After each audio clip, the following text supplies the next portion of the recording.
नमस्कार दोस्तों, मैं हूं आपका यार डीडी ज्ञान और एक बार फिर आपका स्वागत है।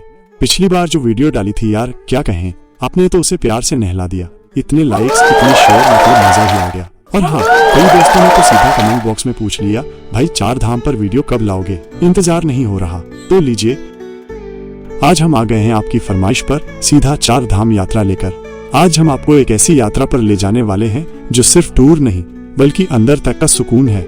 यकीन मानिए, आपके दादा दादी, नाना नानी और शायद आपके मोहल्ले के कुछ पक्के खिलाड़ी भी ये यात्रा कर चुके होंगे या फिर अभी भी प्लान कर रहे होंगे। हम बात कर रहे हैं अपने भारत की सबसे पवित्र और थोड़ी सी चैलेंजिंग लेकिन दिल को छू लेने वाली 4 धाम यात्रा की, जहां प्रकृति भी करती है भक्ति। उत्तराखंड के गढ़वाल हिमालय की गोद में बैठे हैं ये 4 धाम: बद्रीनाथ, केदारनाथ, गंगोत्री और यमुनोत्री। हर साल लाखों लोग यहाँ खींचे चले आते हैं जैसे कोई चुंबक हो। ये सिर्फ धार्मिक यात्रा नहीं है बॉस, यहाँ की प्राकृतिक सुंदरता और वो शांति, वो सुकून, बस पूछिए मत। ऐसा लगता है जैसे प्रकृति भी हर हर गंगे बोल रही हो। यात्रा का श्री गणेश यमुना से गंगा तक का सफर। तो यात्रा शुरू होती है यमुनोत्री से, जहाँ से अपनी प्यारी यमुना मैया निकलती हैं।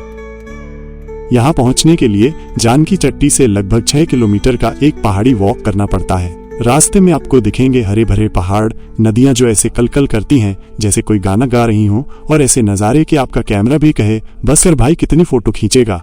और हाँ, यहाँ सूर्य कुंड में चावल पकाकर प्रसाद चढ़ाने का अपना ही जलवा है। गर्म पानी में चावल, क्या बात है। यमुनोत्री के बाद अगला स्टॉप है गंगोत्री, जहाँ से हमारी पावन गंगा मैया प्रकट होती हैं। यहाँ भागीरथी नदी का वो जबरदस्त बहाव, लगता है जैसे कोई सुपरफास्ट एक्सप्रेस चल रही हो। गंगोत्री मंदिर में देवी गंगा विराजमान है और यहाँ जो शांति मिलती है ना, वो कहीं और नहीं। कहते हैं यहीं पर राजा भगीरथ ने खूब तपस्या की थी गंगा जी को धरती पर लाने के लिए। तो सोचिए कितनी पावन जगह है। महादेव और विष्णु जी का धाम, रोमांच और सुकून का संगम। अब आते हैं केदारनाथ पर।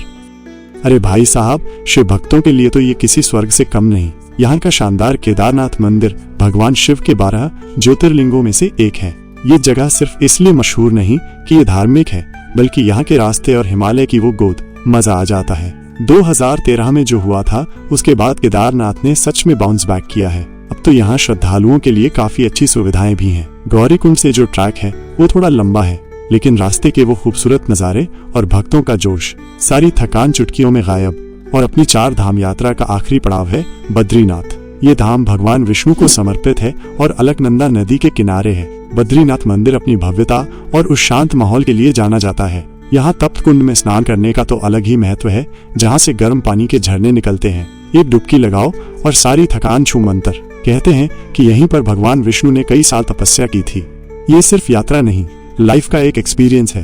ये 4 धाम सिर्फ मंदिर नहीं है यार, ये हमें प्रकृति से जुड़ने, अपनी आस्था को चार्ज करने और अंदर की शांति खोजने का मौका देते हैं। ये यात्रा भले ही शरीर को थोड़ा थका दे, लेकिन मानसिक और आध्यात्मिक रूप से ये हमें एक नई ऊर्जा से भर देती है, जैसे कोई एनर्जी ड्रिंक पी ली हो। हाँ, इस यात्रा में थोड़ी चुनौतियां भी हैं। रास्ते थोड़े उबड़ खाबड़, मौसम कभी भी बदल सकता है और कभी कभी सुविधाएं थोड़ी कम मिल सकती हैं, लेकिन इन सब के बावजूद भक्तों का जोश अभी कम नहीं होता। वे एक दूसरे की मदद करते हैं, भजन गाते हैं और अपनी यात्रा को सुपर डुपर हिट बनाते हैं। रास्ते में जो लोकल लोग मिलते हैं ना, उनकी सादगी और वो अतिथि देवो भव वाली भावना, ये सब इस यात्रा को और भी खास बना देता है। 4 धाम यात्रा सिर्फ मंदिरों तक पहुंचने की यात्रा नहीं है, बल्कि ये अपने आप को खोजने की यात्रा है। यहाँ आकर आपको भारत की समृद्ध संस्कृति, उसकी विविधता और उसकी गहरी आस्था का अनुभव होता है। और हाँ, यहाँ के लोकल व्यंजन जैसे पहाड़ी थाली, कढ़ी चावल और वो गर्मा गर्म चाय, ये तो आपकी यात्रा में 4 चांद लगा देंगे। तो अगर आप भी अपनी लाइफ में एक बार एक ऐसे आध्यात्मिक अनुभव की तलाश में हैं जो आपको अंदर से रीसेट कर दे, तो बॉस 4 धाम यात्रा आपके लिए ही है। सच कह रहा हूँ, ये यात्रा आपको गदगद कर देगी। आपको शांति मिलेगी, संतोष मिलेगा और ऐसी यादें मिलेंगी जो आप जिंदगी भर नहीं भूलेंगे।